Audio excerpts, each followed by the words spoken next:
नमस्कार मित्रांनो आणि मैत्रिणींनो, ॲडमिन निनाद हे आपल्या हक्काच्या यूट्यूब चॅनलमध्ये आपले सहर्ष स्वागत आहे। आज आपण 8वा वेतन आयोग अर्थातच 8th पे कमिशन याच्याबद्दलची माहिती घेणार आहोत।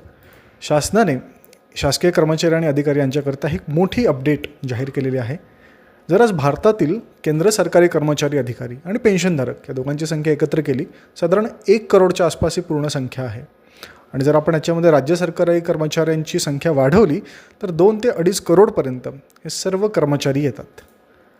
शासकीय कर्मचाऱ्यांच्या पगार वेतन आणि पेन्शन याला निर्धारण करण्यासाठी दर 10 वर्षांनी एका वेतन आयोगाची निर्मिती केली जाते। 1 जानेवारी 2016 रोजी 7वा वेतन आयोग लागू केला होता आणि हा आधीचा 4था, 5वा आणि 6वा वेतन आयोगसुद्धा अशाच पद्धतीने लागू करण्यात आलेला होता। आता सरकारने 8वा वेतन आयोग तयार करायला मंजुरी दिली आहे।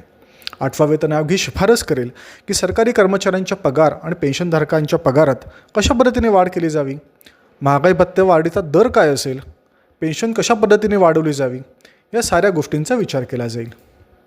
7वा वेतन आयोगाची समयसीमा ह्या वर्षीच्या अखेरीस अर्थातच 31 डिसेंबर 2025 पर्यंत लागू आहे।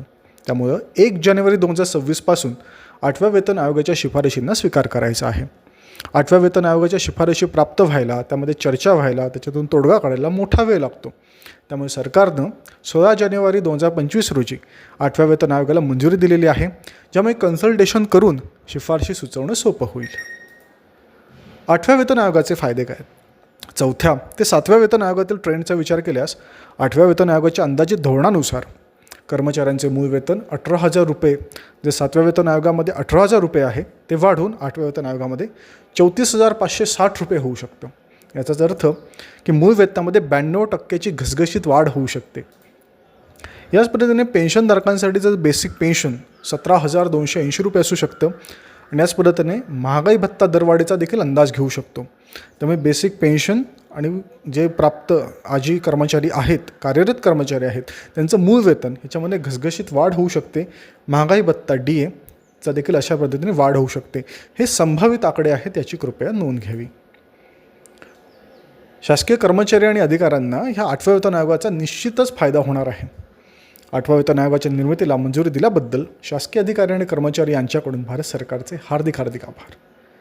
आता आपण या पुढील सेक्शनमध्ये आपले केंद्रीय मंत्री श्री अश्विनी वैष्णव यांनी 8व्या वेतन आयोगाची निर्मिती करण्याकरिता जी प्रेस कॉन्फरन्स घेतली होती त्याच्यातला बाईट पाहणार आहोत, त्याच्यातली व्हिडिओ क्लिप पाहणार आहोत। या व्हिडिओला प्रत्येक शासकीय कर्मचाऱ्यापर्यंत जरूर पोहोचवा आणि ॲडमिन निनाद चॅनलला सबस्क्राईब करा। आभारी आहे, धन्यवाद। 7th पे कमीशन की सिफारिशों को जनवरी 2016 में लागू किया गया था और इसकी अवधि दिसंबर 2025 में खत्म हो जाएगी। एक पे कमीशन की अवधि हर बार 10 साल की होती है। इसके पहले 4th, 5th और 6th पे कमीशन भी इसी पैटर्न पर काम करते थे। बीते काफी महीनों से केंद्रीय कर्मचारी और उनके यूनियन 8th पे कमीशन के गठन की मांग कर रहे थे। केंद्र सरकार के कर्मचारियों और पेंशनधारियों के लिए एक बड़ी खबर है।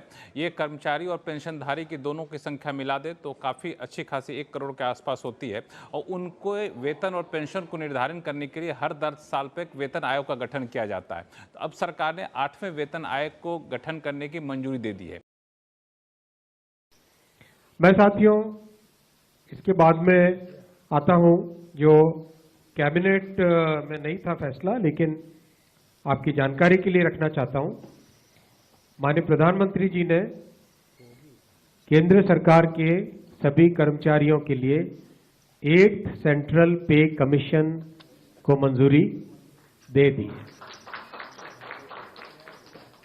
8th सेंट्रल पे कमीशन आप सब जानते हैं 1947 से अब तक 7 पे कमीशन हुए हैं और प्रधानमंत्री जी ने एक रेगुलर रिदम के साथ पे कमीशन बनाने का जो एक संकल्प लिया है, उसके हिसाब से 2016 में लास्ट पे कमीशन 7th पे कमीशन स्टार्ट हुआ था, तो 2026 में इसका टर्म कंप्लीट होता है। उससे वेल बिफोर 2025 में 8th पे कमीशन स्टैब्लिश करने से सफिशिएंट टाइम मिलेगा so that the recommendations can be received well before the completion of the period of 7th pay commission. मैं साथियों इसके बाद में आता हूं जो कैबिनेट में नहीं था फैसला, लेकिन आपकी जानकारी के लिए रखना चाहता हूं। माननीय प्रधानमंत्री जी ने केंद्र सरकार के सभी कर्मचारियों के लिए 8th सेंट्रल पे कमीशन को मंजूरी दे दी है। 8th सेंट्रल पे कमीशन आप सब जानते हैं 1947 से अब तक 7 पे कमीशन हुए हैं और प्रधानमंत्री जी ने एक रेगुलर रिदम के साथ पे कमीशन बनाने का जो एक संकल्प लिया है,